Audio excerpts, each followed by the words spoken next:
Most small business owners have no idea how much more volume the guys who are ahead of them put out. I remember I had a conversation at the very beginning of me deciding to make content after I sold the company, where I said, hey, I really want to learn this Instagram game and content game. And so I talked to somebody who's a big influencer. And I said, can you analyze my stuff and tell me what I'm doing wrong? And he said, dude, you're not doing anything wrong. You're just doing too little. That little compression process is the only thing that separates very small businesses from very large businesses.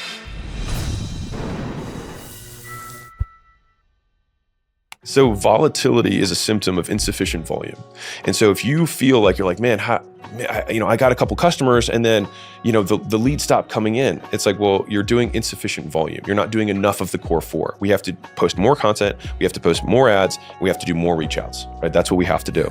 And so if you think, okay, well, I've been doing these reach outs and, no one's responding or things like that. One, we need to make sure that the offer that we have is good, which I think we started with the 5-hour thing. I think it's a great first offer. But under that assumption, if we do this, I have a rule of 100, which is that you do 100 per day. So that means you're doing either 100 minutes that you're putting into posting content, and you post, to be very clear, and you post. You spend $100 a day on ads, or you do 100 reach outs. And if you want to be crazy, you can do all three. And so in those scenarios, the key is that you have to keep going. And so if you get, let's say you do the rule of 100 and you get 1 sale a week, okay, then if you want to, that would give you 4 sales a month roughly. If you're like, man, I want to go from 4 sales a month to 16 sales a month.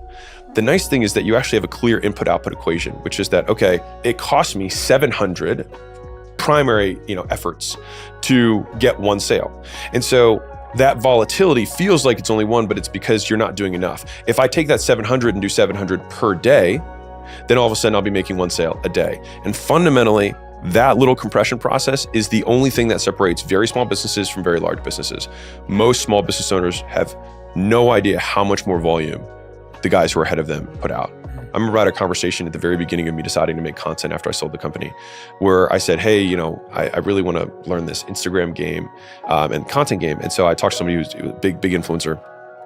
And I said, can you analyze my stuff and tell me what I'm doing wrong?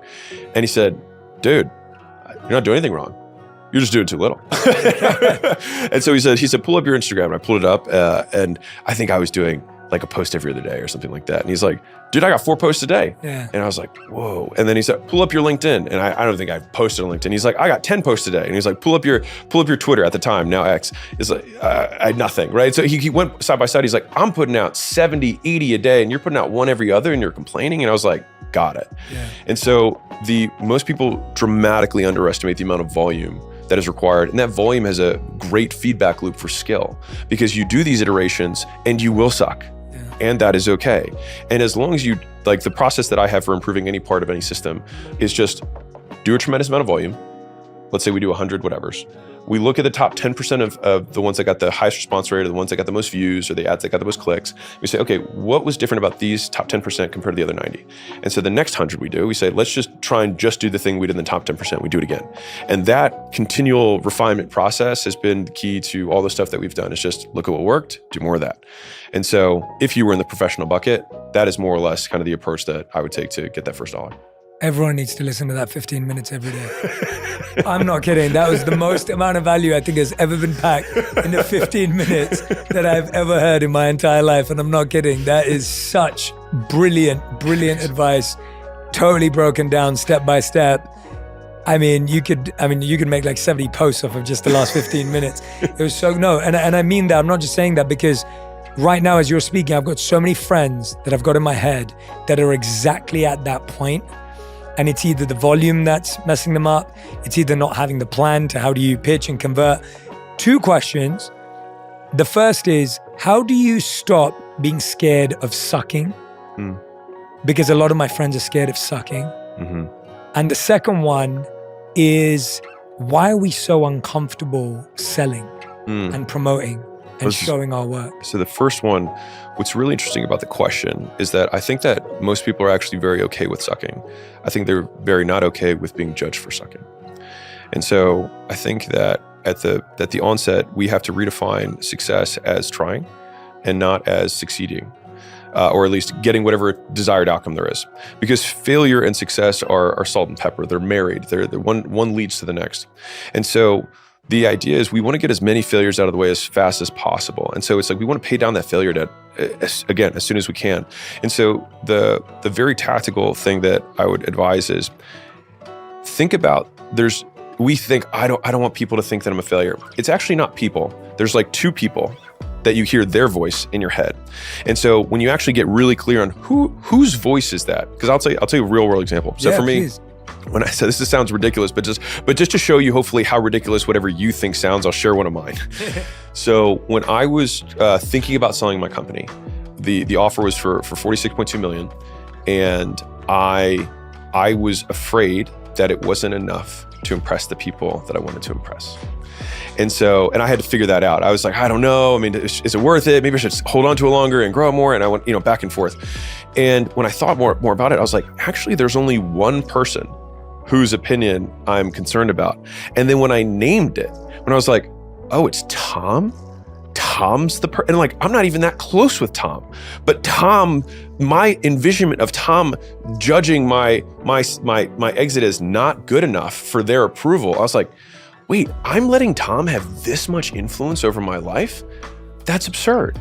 And so one of the big reframes that I have in my head is that if you don't know why you believe what you believe, it's not your belief, it's someone else's. And so if you can't explain, like, why am I not doing this? If you can't actually explain it, it's because there's someone else's voice that is influencing you that you're not aware of. And so I try and name it. Yeah, the naming is the key part, because as soon as you see that, you're like, Tom? And you're like, screw Tom. You're like, I want to. It's like, is Tom's approval worth more than the dream that you want to pursue? And as soon as you get that, you're like, well, hell no. And then you move forward. And I can tell you just from the other side of this, and I want to be really clear. I understand how scary it is. It took me 6 months to quit my job. And I talked to my friend every single day saying, this is the day, this is the day, this is the day. And when I did finally quit my job, I drove across the country and I only called people from home when I was already halfway across. I didn't tell anyone I was leaving because I was so afraid of what they would say. So I say this as somebody who absolutely gets it. But I just want to tell you from the other side of it, it's, this is a Layla quote, not me, but fear is a mile wide and an inch deep. And so it looks like this vast ocean of like, I'm going to drown. But as soon as you take the first step, you're like, oh, this is a puddle. And there's a quote from Jocko Willink that I love that's recent, that's been top of mind for me, which is, besides death, all failure is psychological. And it's just the longer you think about it, the more you're like, wait, all failure is just me drawing an arbitrary line in the sand that I say anything that does not meet the standard will force me to be upset. That's it. Yeah. And so it's like, okay, well, if I don't die, then I can keep going. Yeah. And if I don't die, then it means I can stand it. Yeah. And I think a big part of it when I'm listening to you is because it's psychological, let me know that it will happen. Yeah. So I remember when I put out my first video, which I didn't tell anyone I was going to do, I spent 2 years watching videos before I made one and put one out. And when I put out my first video, I remember my friend saying to me, you talk too fast, the music is too loud, it's edited badly, cool. Like, it wasn't received with praise.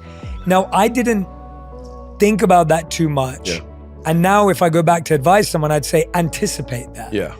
Because if you anticipate it, then it's okay. Then it's inch deep. Yeah. Right? You're like, oh, okay, well, yeah, they're probably going to tell me that the editing wasn't great or whatever. Yeah. But if I followed Alex's advice, maybe I have sent it to a couple of people, not friends, but people who actually know what they're doing. Yeah. I've got some insight. Yeah. I've studied it well enough, and maybe I'll avoid some of them, but guess what? I won't avoid all of them. No. There'll still be someone who criticizes the tone, what I'm wearing, how I look, whatever it is.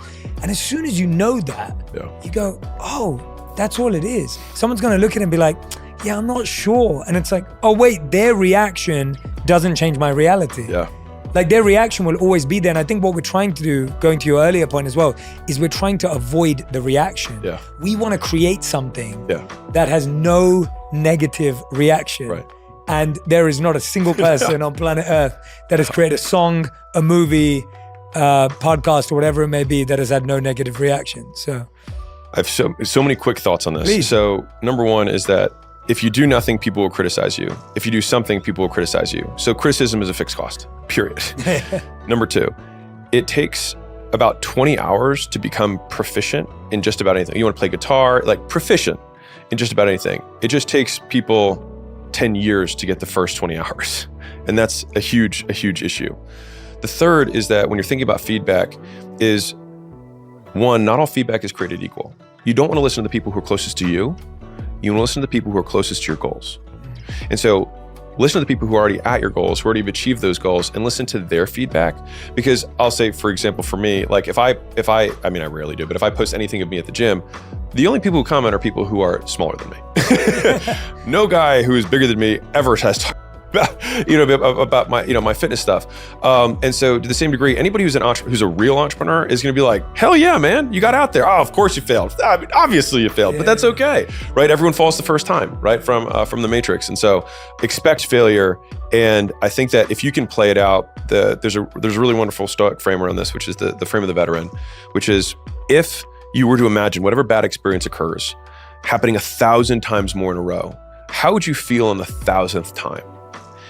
And if that's how you're going to feel in the 1,000th time with the exact same condition, you might as well feel that way today. And there's just been a really, like if you're like, man, I hate traffic. It's like, okay, let's assume traffic is a constant and it happens for the next 1,000 days. You'd probably be like, well, it's just how it is. Right. And so this is just how it is. That's the feedback that you're going to get from the videos. And it's going to keep happening. And it's okay.